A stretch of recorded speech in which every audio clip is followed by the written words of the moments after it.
actually gonna get some work done here. Whoop, whoop. I'm still fascinated by how many bags you have in your bag. Well, I've been camping, so these all need to be washed. But this is all my cords. This is my makeup. This is pads and tampons.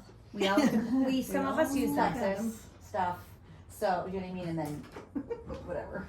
So, I know. I'm just. Yeah. I'm.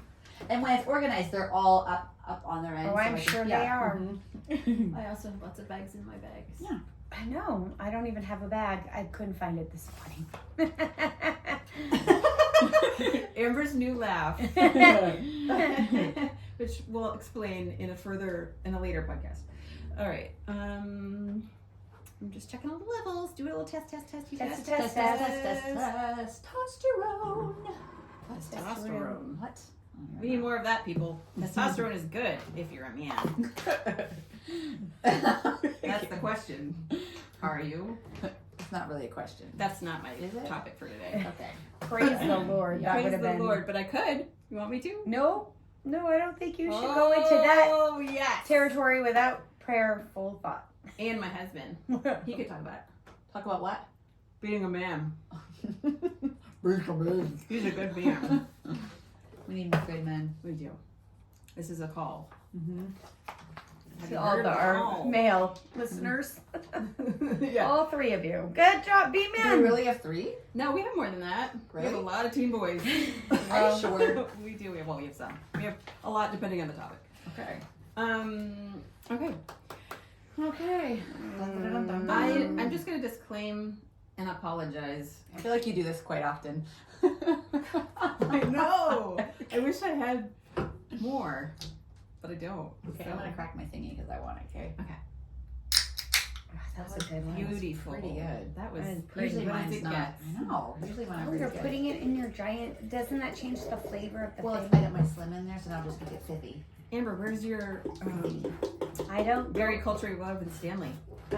I am not on the Stanley bag right I'm now. not either. Let me tell you. either, I'm but still I love not. it. No, But I do love it. I get this for free. These things are not potty trained. You cannot put them on their Yeah. side. Yeah, I don't like They that leak. at all. Not a fan. Mhm. No, but I it's, like it's my free and Yeti. it holds 40 ounces, which I like.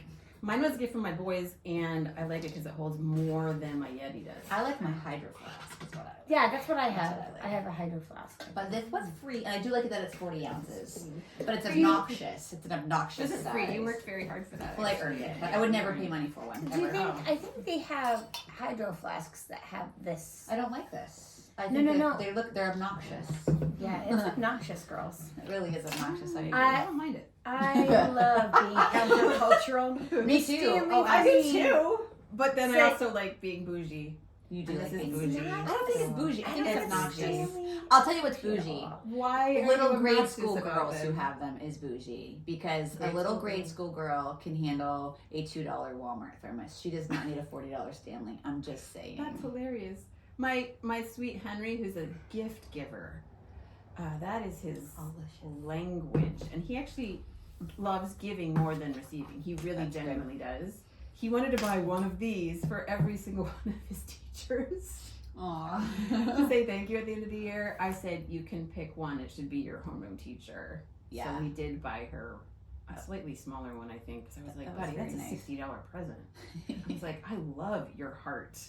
My kids are very generous with my money for their people. That's what I'm saying. Yeah. He's very I was like, God help you, boy. And I pray to God that you have a good job when you grow up, because it needs to match the size No, of he'll your just heart. still want you to buy his presents. All right, take it away. Let's go.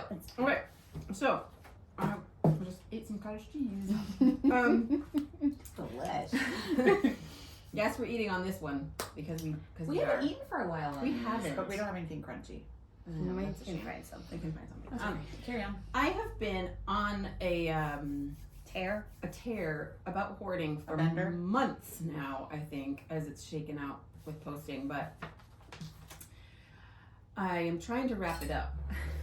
I'm actually getting weary of talking about it in some ways, but I still believe it is super, super important. And guys, if you're both going to be on your phone. No, I'm done. Sorry. Okay, it's super I'm just distracting turning. to look I'm up at sorry. I'm people. turning it. I'm down. actually gonna take some footage of you though. So carry on. I'm just I'm turning being it- annoyed that you're on your phone? Yep. There, okay. There. Okay. Sorry. I was trying to figure out why my. Good footage. This is great. Me being annoyed. Eyeballs. Okay, good. So I'm going to try to wrap it up in 3 more episodes, including this one. And that's just me saying I'm going to try. But I have, after all the things, and today it was really fun. I woke up, on Monday mornings I wake up and I get ready to make a post for the podcast that landed today. And I love making graphics with just a few little snippets of the nuggets of what we talked about. I like that word. Yeah. Nuggets. And I was making my copy and pasting my list from my material this morning, and I was like, this is some really helpful lists, and kind of patting myself on the back, but also being like, this is a lot. Yeah. It's also a lot. It's been a lot. It's been a lot. People love it. It is a lot. It's never ending. It's never ending. It's something that you have to constantly revisit, and that makes it very difficult for people that are in the throes of knowing that they want to change, but looking around and being so overwhelmed. It is a monumental task to make that pivot, and to stay on top of it when you do. Yeah, that'll be the way that I wrap up the whole segment that I've been doing. Is going to be like with the struggle is real, because it's and just talking about that, and then us 3 kind of trying to come up with some ways that we can tangibly, and each in our own way, Burn it all. Yeah. That's where I'm at. Yeah, well, that's often where I'm at too, but that's not realistic. So it's like, what can I do with the things I can't burn, and and tangible, and that's how we'll wrap it all up. But before I do, I had 2 stories that I did want to read. One is one that I experienced. One is one that I saw in a movie, but it so impacted my heart, and I think about it sometimes, and it addresses the one is the opportunity, the problem with hoarding and opportunities, and one is the hoarding with fear. Ooh. And so today I'm telling a sad story that I experienced when I was very young, and it's under the genre or whatever, the setting of compulsive hoarding, where a lot of people, especially in, I would say, our what's the word, Amber? Maybe you'll know this. I want to say eco-economic. That's Demographic? not The socioeconomic demographic. There you Yes. go. Yes. Take 3. Which is 3 brains almost be 1. Yeah. I mean, us 3 are very good examples. We are technically 3 white hick girls from rural Maine. Hicks from the sticks, chicks from the sticks. Chicks from the sticks. Chick from the sticks is cute. I'd love to do a podcast on that. It might be a redneck gift. We talked about that. Yeah. I think I got you all beat, but So in our socioeconomic demographic. I already forgot. It's pretty normal to say go to the dump and find clothes that you like. Yeah. I found It's true. I like it more than others. I like it more than others. Some love it. Some need it. Right. So growing up, that was one of the places that we went shopping. Mm-hmm. And I think of that when I go there. yes, I think of that when I bring stuff there, because I want someone else to find my old wellies. I found my very first pair of wellies. They weren't real Wellingtons, but they were rubber boots. Mm-hmm. And I remember before that, for years, seeing like an L. Bean catalog or something and being like, oh, I just loved this sort of simple, outdoorsy woman,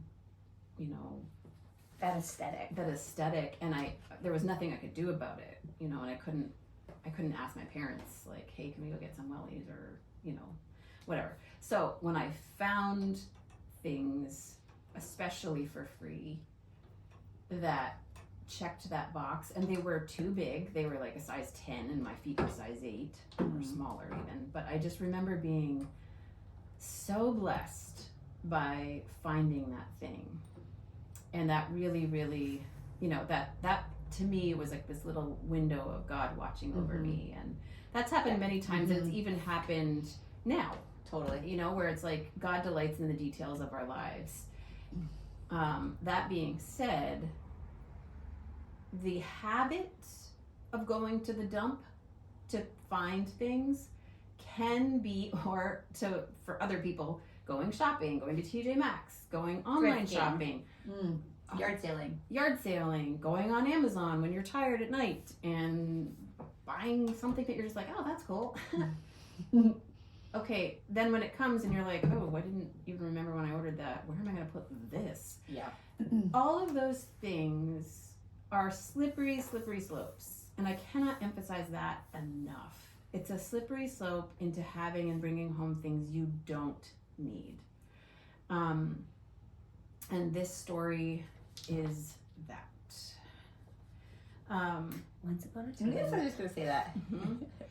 I do think it's valuable to share some of my saddest personal experiences with hoarders because A, it will make you feel better about the state of your own home, or at least like that you're not alone. B, it reveals all on its own the fallout that comes with hoarding. Whether you are ready to admit it or not, it does affect those around you, and it affects you too. You just tell yourself it doesn't. C, there are people who, if you didn't see their home, you would never know that things were this bad. Although for a few of them, I could smell, literally, that there was something going on at home that was resulting in an unkept smell. And you can, only when it's really bad and there's animals involved or smoke, animals, urine, feces, you know, when it's really bad, you'll know. You can smell it. And you almost know exactly what their home looks like just from that smell. That's the extreme, which it's all in here. I mean, I had many experiences where I walked out of the house being like, I love my family. I'm so thankful for our rundown farmhouse, because even though it was often like old and messy feeling, because there was 8 of us, it wasn't that. Yeah. And so, but I was keeping notes on everything. All right, so when I was in high school earlier, on the younger side, one of my girlfriend's mothers was a hoarder of clothes, VHS tapes, and dishes. The house was a very basic raised ranch, deteriorated, dingy, dirty. It smelled of used clothes, cat urine, and a mildewy basement sort of smell, and cigarette smoke. I remember being in my friend's room, quote unquote, which was really just a corner of the basement with a bed in it. The ceiling was completely unfinished with studs, wires, plumbing, and cobwebs everywhere. I honestly don't even know how she slept, because I would lay on her bed and look up and it was like spiders and pipes and just super spooky, scary things like right there. Beside her bed and a few other pieces of furniture, creating a little space that was all of her own, the entire rest of the basement was filled with aisles of clothes. It was like she had her very own Salvation Army in her basement. I have never seen anything like this in any other home to this day, and I have seen a lot. When we are young, I feel like we have an enormous capacity for weirdness. It's true, actually. It's really true. That's really true. Our brain might try to float. Our brain might try to throw a flag on the field and try to tell us this is not okay. But generally speaking, we just accept the things that we can't quite figure out. But from her basement on up through her house, things only got weirder. In a spare room and spilling out of the hallway closet, there were conservatively about 5,000 VHS tapes. Like Should we ones ta- they okay. recorded. So I Like feel like we from should a pause movie. for a minute, explain to the to the younger generation what a VHS tape Yeah. is, because us old people know. I know. It's like a black rectangle about the size of a book or maybe an iPad, but about an inch thick to put into a VCR to watch a movie. Very good. It's the movie equivalent of a record. Yes, Yeah. it is, but it's Lot of- thicker. So I just want You them have to to envision. rewind it. Take time to rewind Yes, it. be kind and rewind. Rewind, yes. You can still see them at like Goodwill. Yeah, my mom, Yeah. we watched them at mom's house. She's Salvation got a VCR Army. player. Yeah. Yeah, nobody in the Gen Z generation has a VHS player, and nor should you, because you can just Download get it. an app on your phone. But That's a lot of. I just wanted them to. So when you're saying 5,000, I wanted Lot them of space. to picture. the whole room, Yeah, the whole room. 5,000 books. books. Yeah, that's what I wanted to Yeah. like. It's like a The book. thickness of a book, yeah. So what had happened, and I asked because I was like, "What the bleep?" One of their friends closed their video store, and they got a really good deal on the lot, Okay, yep. and they took it all home, and in one of their guest rooms, in their hallway closet, and in the kitchen, even Wow. is where they kept them all. And it was everything. It was a lot of That's so. you know what Mm. bad stuff. It was just wild, and my brain was just my 13 or 14-year-old brain. I was just like, What is happening? why?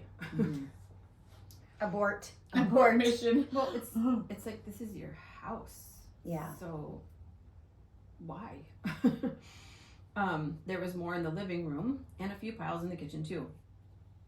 I was acutely aware of the sea of mildewy clothes in the basement, the piles of dusty VHS, I cannot say this, VHS tapes everywhere.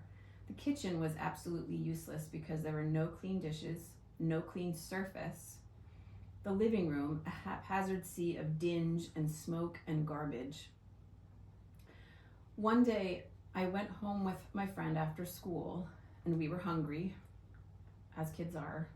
I don't know what it is about 3 o'clock after school, Yes. but you're starving, Yeah. and it's like you've got to eat Mhm. something. We didn't know how to communicate this because there was really nothing hopeful about the situation. The kitchen was trashed. There was no food in the house. There was no place to eat food anyway, and the sights and smells all around us were literally making me feel ill. So we just went downstairs to the dank basement and plopped on her bed to forget our hunger by talking about how dumb school was or who the cutest boys were.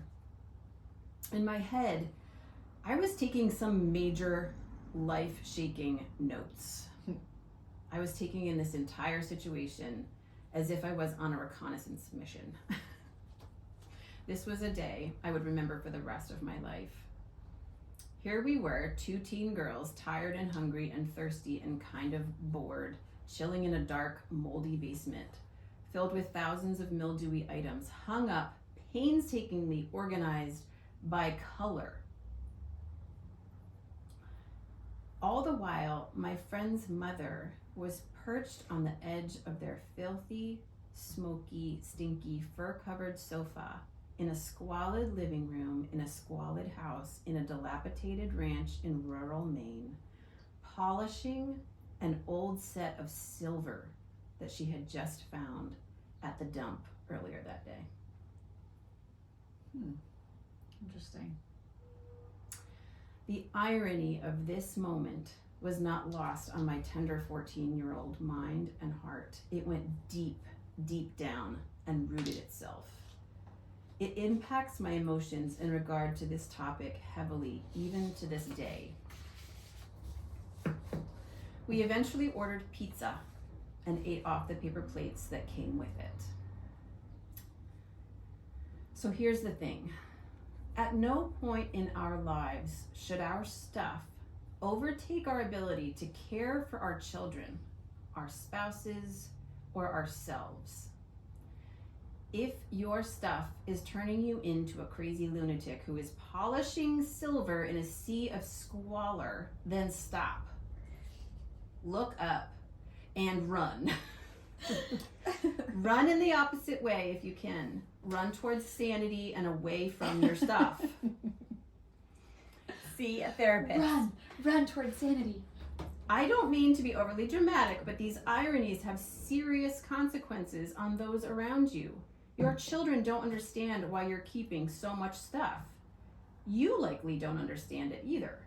And I can tell you now that if you are sitting in filth and chaos, polishing silver, you just found at the dump while your children and their friends are hungry, thirsty, and have no way of helping themselves out of that very basic situation.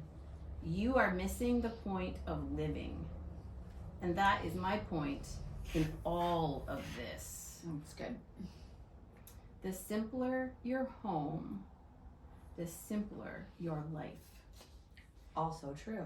The simpler your life, the more time and mental space and emotional capacity you will have for yourself, for your loved ones, and for anything else that comes your way. If something hard comes to your doorstep and you can't get in the door because it's blocked by 5,000 VHS tapes, that will be more stressful than if you have something hard come to your doorstep and you open the door and it's simple, orderly, and lovely. And if I could impart one piece of wisdom, which I have gleaned from a lifetime of observing extreme hoarding cases, it's that I believe it does stress those around you and even you. And so it is of high value to at least try to change your environment. It's not something that's out of your control and happening to you. You are the reason it's happening to you, to those you love. And if you are hearing this and know that I am talking to you, then listen and do something. It is not too late to change. We are capable of much more change than we think we are.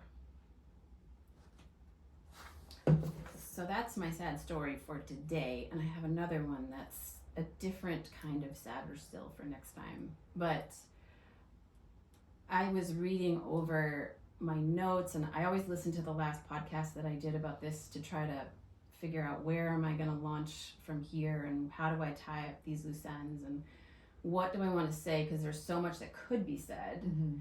And it's sort of like beating a dead horse, but it's not, because it's a different angle every time. And it's so, like, you can be inspired by something you hear to do something. It's just like with weight loss or with,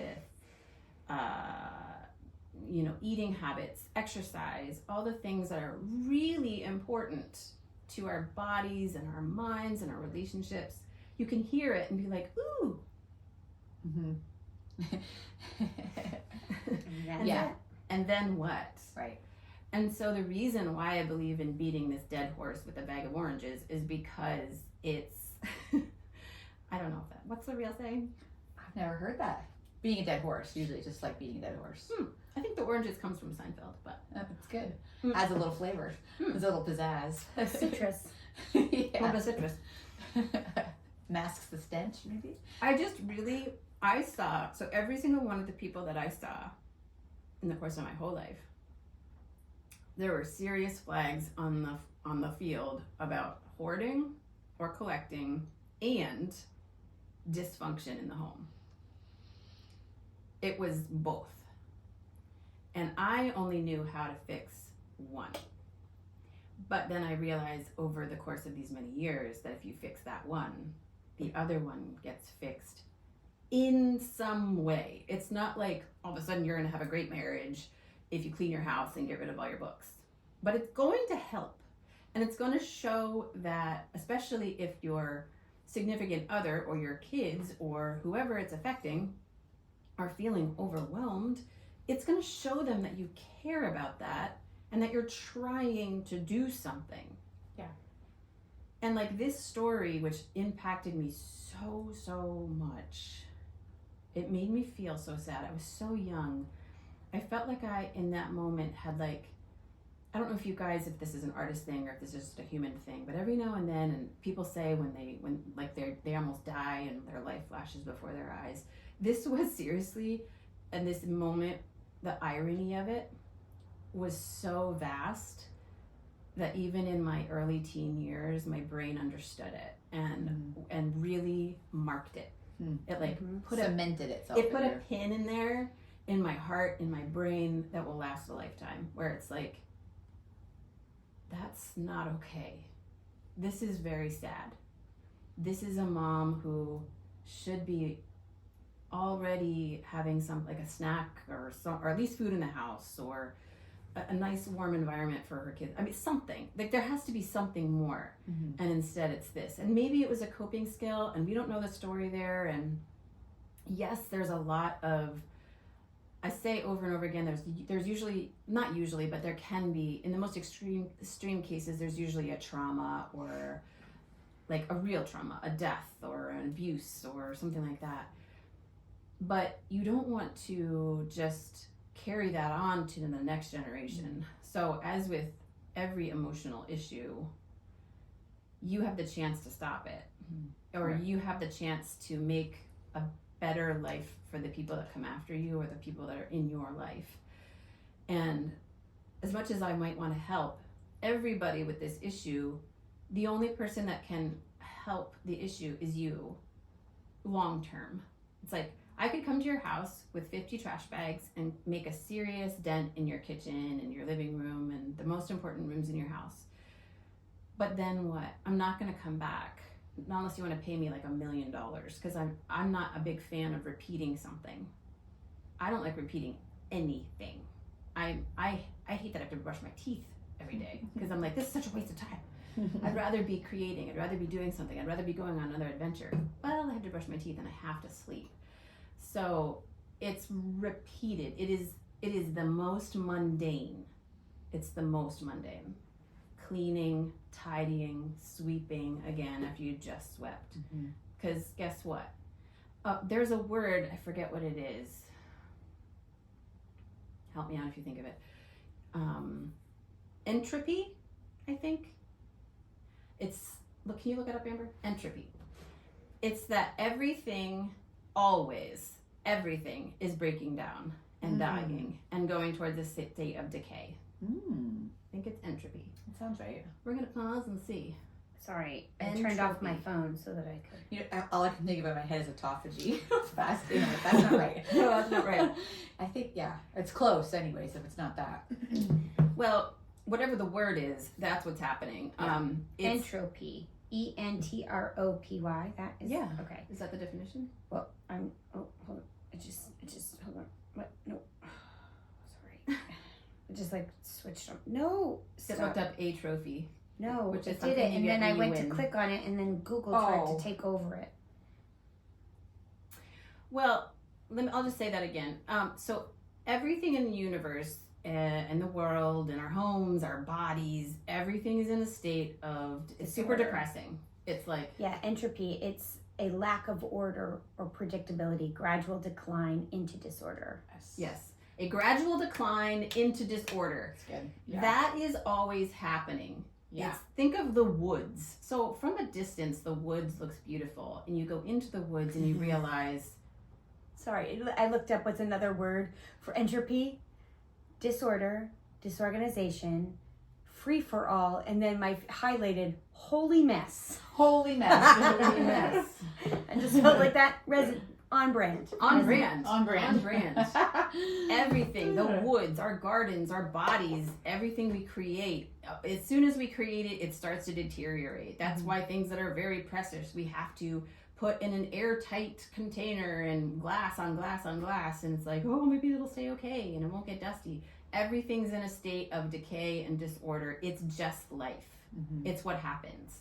Nobody gets to decide, I'm not gonna do that.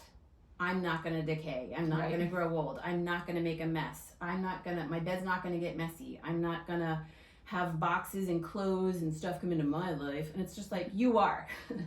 You will. You will. It's just life. And so this is, you always have to make the choices, whether or not you're just going to let it happen, or make the piles and give up, or continue to see only the opportunity of stuff, but not the opportunity that life has to offer without it. It's all connected. And so that's why some of the sad stories that like they landed in me and they put pins in my mind for like this has a lot to do with life. It's not just about the mess. It's not just about the VHS tapes. It's about life. People really, they do desire. When I think about that, like, I know this situation. When you don't deal with your trauma, whatever it is, because I agree, almost always it goes deeper into this something, a loss, a mourning, a trauma. And instead of dealing with that pain, they start filling it with other things. And that could be drugs, that could be alcohol, that could be promiscuous sex or a lifestyle.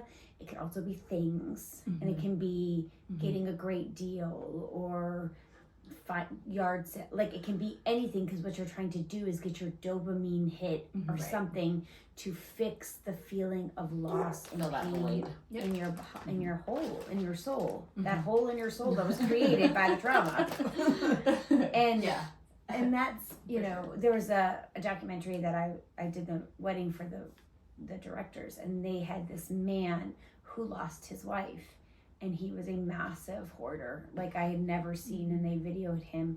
And I, you know, saw the movie, and I was talking to my clients, and I said, oh my word, what did you do? Because I go in and like try to help him and talk to him about stuff. And they said, just by the grace of God, really, they had Vicks in their car because they were struggling with a little bit of a cold.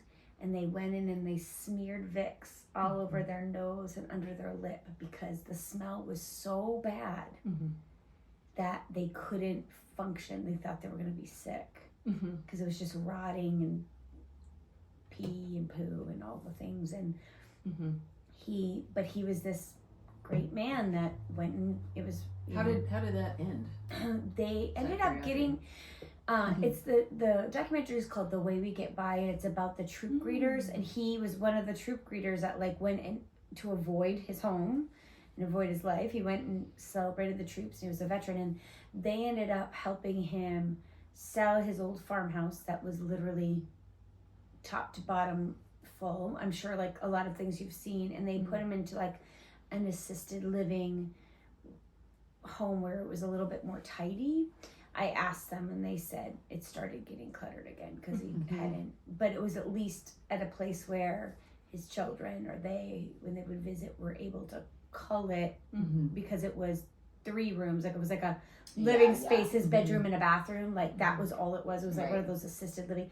And that the whole attic he could fill. Right. So because it was so much smaller, they were able to rein him in a little bit more, but it was disastrous. But it was because he was from the greatest generation. He had never talked about what he's seen in the war. He was married, he lost all his children, you know, blah, blah, blah, blah, blah, blah, blah. So he had all this pain and suffering, but he won't deal with the pain and suffering. But, you know, that free couch on the side of the road. That made me happy. Dopamine hit. Dopamine hit. Right. Oh, look at that VHS video store that's closing. Dopamine hit. Yeah, I guess that's the part of this where I don't know the solution, because I personally value space and order and the freedom to move about life very spontaneously and to be able to, because we do travel quite a bit, we do a lot of trips, I mean this and that and service things and whatever. I want to be able to leave my house in a state of order so that when I come home, so that while I'm away, I know that it's orderly and that has a peacefulness of my mind. And when I come home, I'm thankful to be home and not stressed by my house. That will never be a glitch for you. It won't ever be a glitch, and I wonder what is because that's your control. It's all about how your brain. It's also a need. Right. It's a need for me. I don't want to just label it as a control because that sounds bad. And I'm like, I like this. This is a need. No, that's what I mean. It gives you that is what gives you your dopamine hit. The ability to. That's true. That's just your dopamine hit versus somebody else's dopamine hit. And you find. But there's no fallout of having. No, I'm not saying there is. I mean, unless I'm like, there is, if it was a control issue and I was like, being demanding of my children. It's like, don't sit on the sofa. Yeah. Which sometimes I'm like, I feel like that, Right. I just fluffed those pillows. but I don't say that, and I don't let myself live that. Yes, I am OCD Yeah. for sure. That's just your glitch. Right. I think that's the difference. We all resonate with our trauma in a different way. Mm. And I think the hope is that if you live like that, if you are a hoarder, or you struggle with collecting, or if it doesn't even, you see a lot of times they see value in things. Right. Mm-hmm. And so they're like, oh, that silver, Mhm. that was value. If you see value in things, and there's also a little bit of survivalism in that. When I look at it from a psychological point of view, like if she didn't take that silver from the dump, somebody else was going to take that silver from the dump, and Sure. then she wouldn't have the silver from the dump. Do you know what I So mean? Like true. there's that. If I don't take that couch from the side of the road, somebody else is going to get that couch. Mhm. And then what if someday I need that couch? What if I need it someday? And Mhm. then I have to pay for a couch but I could not pay. Like there's that intense that's a survivalism. I totally get it. But then for me, I'm just like, well, do you have space for the fifth couch? No. So is it going to just go next to your house instead of next to the road? Yes. Right. Or in No. the middle of their kitchen, which makes no sense. But Yes. Right. Right. I mean, Right. I know. I get it. I think that's the thing is like, I think that how we choose to, if you figure out what the issue is, like why are you saving the couch? Where is that lack of safety? Like I think of, Mhm. Those primal questions. That person Mhm. obviously doesn't feel safe, that they feel like they have to hoard all of the things. How are you then able to push through that and know that you're safe in other things, and then learn to find safety in safety and joy. and finding I the think little people's things. reasons are different too. Yeah. Probably. Like I had Yeah, a it's friend so too. different. She found a pair of shoes that she liked for her kids. She bought one in every single size up until when they would be 18. And you know what I mean? And so, or a shirt that she liked or whatever. And so I think different people's reasons and questions are different, individual to the person, but there's something there Mhm. because most people don't do that.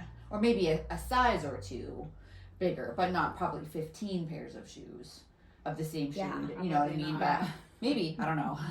But that again, Right. it's us not dealing with the bigger thing, the issue of I think it's so complicated. It I think is. it's And I think that, it's but I different think for it's everybody. 100,000 other things, Yeah. and that it's different for everybody, and that's why I have to boil the things that I've learned down to the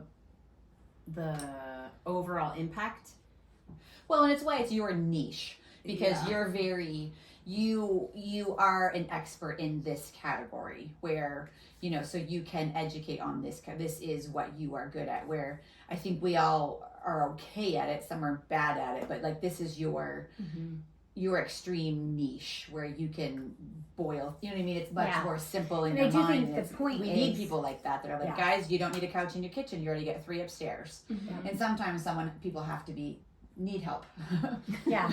Well, and I also think that the point of it that kind of resonated with me is that I don't think people realize the impact it affects other people. Like I think Right. She said, yeah. that when you made that point that if you have a stressful family life, if you have lack of sleep, whatever it is, and you're living in a hoarded house, I'd be curious if you worked on the decluttering of your life. Would you start sleeping better? Would there be less Would chaos? you be the would I'd be your curious. I'm curious. Yeah, I'm curious. I can tell you. So over the weekend, I have an answer. Amber was so diplomatic. Yeah. I can tell you. I can tell you. No, over the weekend, and I'm not going to name any names whatsoever, but one of my oldest friends was talking about just grazed the surface, and I actually told her because we ran out of time. It was like late at night around a campfire, and it was just time to go to bed. But I was like, I want to take you out for coffee and hear more about this specifically. But she said that her and her siblings, they're all our age and a little bit younger, so 30s, 40s, are just now realizing how traumatic it was to grow up in the environment that they did. And it was a hoarded home, old farmhouse. There was no well. and there was no bed coverings. So they were all realizing recently, and we're having sort of a Epiphany altogether. And almost all of them, she said, are in therapy now. Praise the Lord! Praise the Lord for therapy. But she said one of the biggest things that keeps coming up is that there was no bedding on the beds, and that they were sleeping on dirty mattresses that were never clean, and how neglectful that is as a parent to not change bed sheets and make a clean space for your children. And how that just the act of changing something, at least sometimes, is really important, because dirt, again, entropy, it's always breaking down. It's going to only get dirtier. It's not going to clean itself. And so, and part of being a parent, and I was like, I might get hate mail for this, but it's all connected. It's all connected. And now this whole family of children is feeling like they have been neglected because of this one thing. So interesting. But it was the environment. It was an environmental feeling. It was feeling like they didn't have the right type of care by the people that were supposed to be doing it. It's a lack of trust.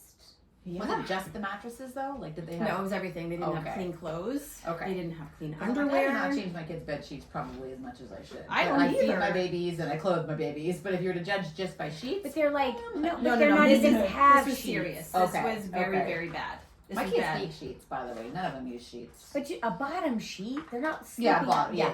No. No, this was like squalor and filth, and but you would. I mean, I went to summer camp with this person, and like you would not know it, but she's like, we didn't have clean underwear, we didn't have clean clothes, and you know, she said, I started doing my own laundry when I was 10 years old, and I started doing mine when I was 12, but not because of that. I did have clean. And it's like, it's all about everybody's story is just a little bit different, just in a few little places, and it's very important, and it's very singular to you. It's true. And it does have an effect on you, and your decisions have effect on the next generation, and that is why we tell our kids the first 10 sessions are free. Right. That is just, I'm gonna wrap this one up. That is just why I love this, because I do think it's all connected, and I think it's just one area that if you are able to make that pivot, it will have amazing, good, positive results for not only your home and your environment, but also your emotional relationships with your people. It's that hierarchy of needs. If you're feeling safe, if you know your sheets are clean and your underwear is clean, you're able to grow mentally. And so when that doesn't happen, there is an actual psychological stunting that happens in your body and your brain. Yep. All right. Well, get ready for another sad story next time, folks. What's your one-liner? Just send us out with your one-liner. Change your sheets. I knew it! I was going to be something about sheets. Wash sheets. Change them, please. Change your sheets. Oh, This bag got too close to the candle. I was sending you vibes. Bursting into like, Oh my gosh. No, it's just starting to melt a little tiny bit on one side. I just noticed it. Okay, want me to shut your phone off? Yes. shut it off. Jesse called and I'm like, text me, Duffy. Here, both.